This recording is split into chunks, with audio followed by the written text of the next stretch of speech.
August 31st, 2016. I stood here in the same room, in front of the same people, telling the same lie I had told myself for the past 17 years. I want to be a doctor.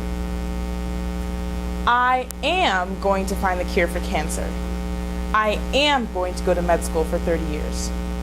I'm even going to find a way to not pass out every time I see blood.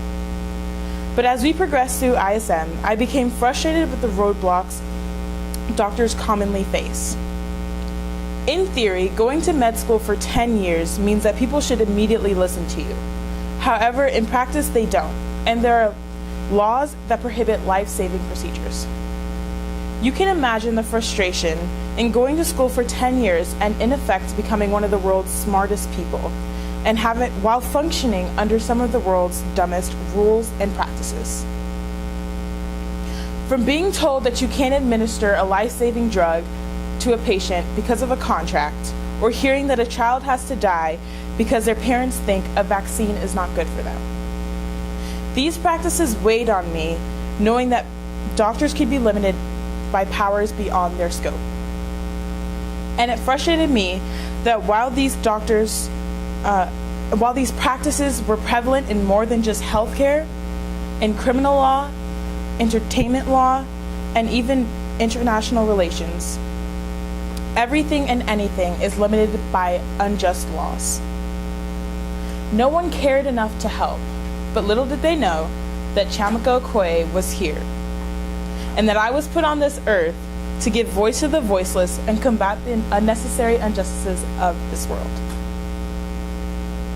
So the bad news is that I lied about what I wanted, but the good news is that I found what really makes me happy and that I never will again. Listen, right now I really don't know what kind of law I want to practice, but as I have set out on my ISM journey, I have found 5 professionals who let me see into their world. Meet Jeff Drummond. Mr. Drummond is a healthcare transactional lawyer at Jackson Walker. This basically means that he deals with paperwork, though more specifically in the case of Mr. Drummond, it's transactions relating to HIPAA or healthcare law. Through this interview, Mr. Drummond let me know that as the field of law continues to contract and the rise of the in-house personnel for business continues, the freelance lawyer isn't a job which people can be as successful. So I asked him, how did you distinguish yourself as an industry leader? Sorry about that. That's Jeff. And one way that he told me is that he became a specialist in his field. He really learned HIPAA and became the go-to guy for HIPAA. And he does seminars, webinars, and he actually started teaching at UNT this fall because of the expertise that he gained. And it really helped him gain a lot of clients. He also told me about a friend that he had who was an engineer for about 10, 20 years, and then decided to go into law school and actually became a lawyer and now represents a lot of car firms. So that kind of bringing something else to the table as far as experience helped to distinguish him as a lawyer. So I decided to look for my something else. And in search of this, I found Professor Watson of UNT. She's a political science professor. She basically, which is really cool, she started off working as a office aide or working in a pediatrician's office. And that's really funny because I started off, wanting to be a pediatrician and going into medicine. And then she, like me, realized that this isn't really what we want to do with our lives. And the main thing that I learned from my conversation with Miss Watson was that when you go into law school, unlike medicine and other fields, you don't have to go through a specific path. You do not have to go major in pre-law or political science or philosophy. You can do literally whatever interests you, whatever you want to do, whatever you like doing, whatever you enjoy doing.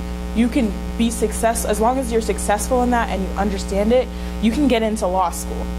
So this really just put a lot of pressure off of me as far as figuring out exactly what I wanted to do and what area of law I want to practice. So I decided to follow my interest. And this actually led me to an interesting conversation with Charles Quaid of Quaid and Farish Incorporated. He is a lawyer that primarily practices divorce law at a small law firm, but he's also practiced so many laws, from literally corporate law to constitutional law. He's just very experienced, and this experience really showed in our interview because it helped me learn some key facts about lawyers. And this is basically that: what makes a good lawyer? So, an exceptional memory. Literally, the guy has practiced law for 33 years, and he remembers every single case like he just served it yesterday. And I thought that was incredible. And it definitely helps to further your case in court when you're able to remember key details about facts and about a trial. Another thing is good judgment. As a lawyer, you have to, while you can represent whoever you want to, you have to be able to kind of vet to see who are you going to be able to best represent in court. Because unlike a doctor who makes all the decisions for their clients, a lawyer is literally just there as an advisor, and you can only do what your client approves you to do. So you have to be able to say, this is someone I can work with, this is someone I can do the best of my abilities with, and that's who I want to represent. And not always chase after the big deals or the huge corporations that'll get you a lot of money. Now, he's not a know-it-all, but you do have to know it all to be a lawyer. There are a lot of different areas of law that really mesh and combine together, and that basically taught me that knowing a lot about different fields definitely helps. Another thing is just being honest. In law, you have to develop a strong character, and people have to be able to trust you.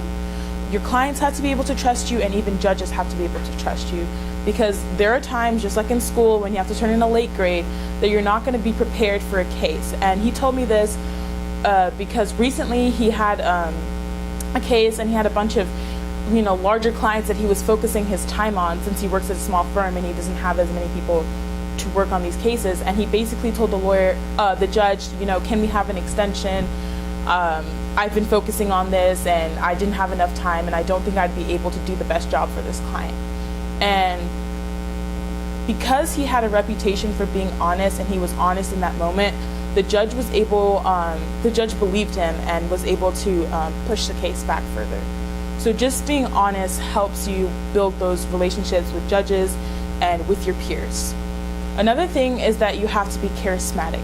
It's important for you to be able to speak in front of an audience and gain their attention, as well as persuade them.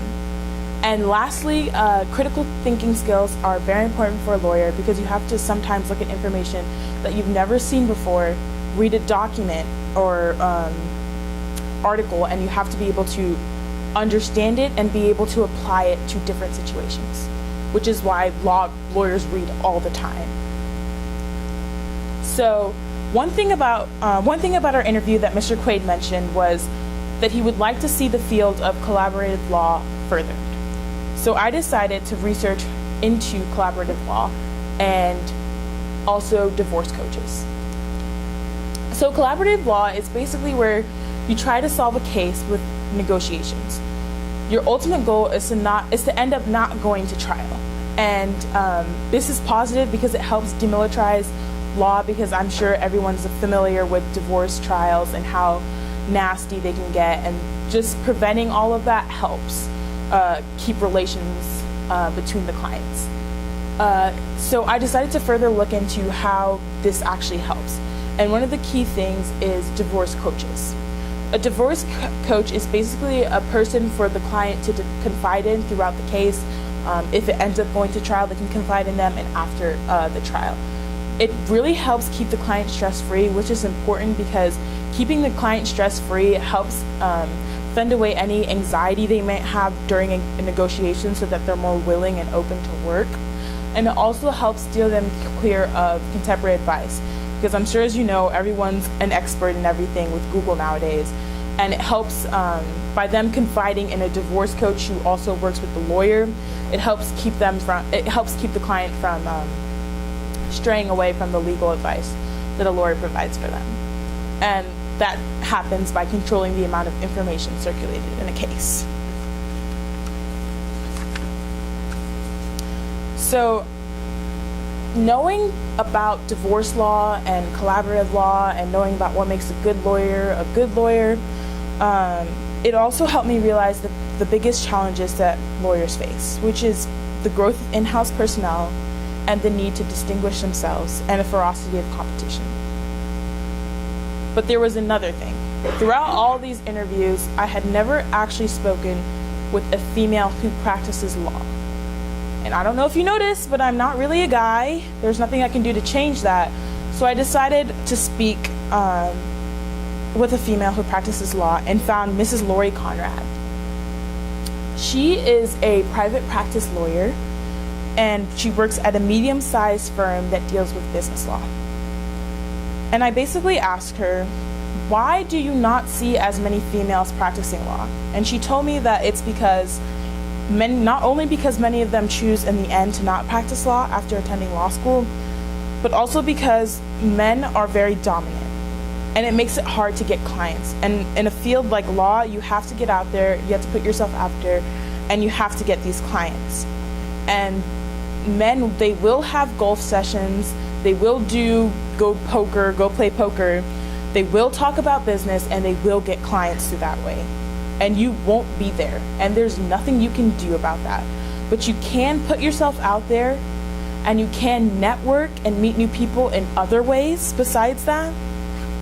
And also, something that she's trying to help herself is by mentoring, as a senior lawyer herself in a senior position, mentoring younger women in the field of law.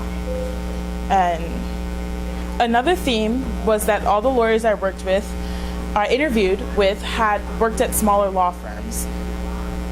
The reason for this, I found out, was because of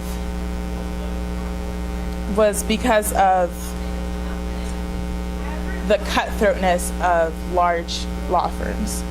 I spoke with Melissa Chan, who is a lawyer, but an interesting fact about her is that she actually no longer practices law because... Wait, Coach Goff, do you want me to pause so everyone can leave?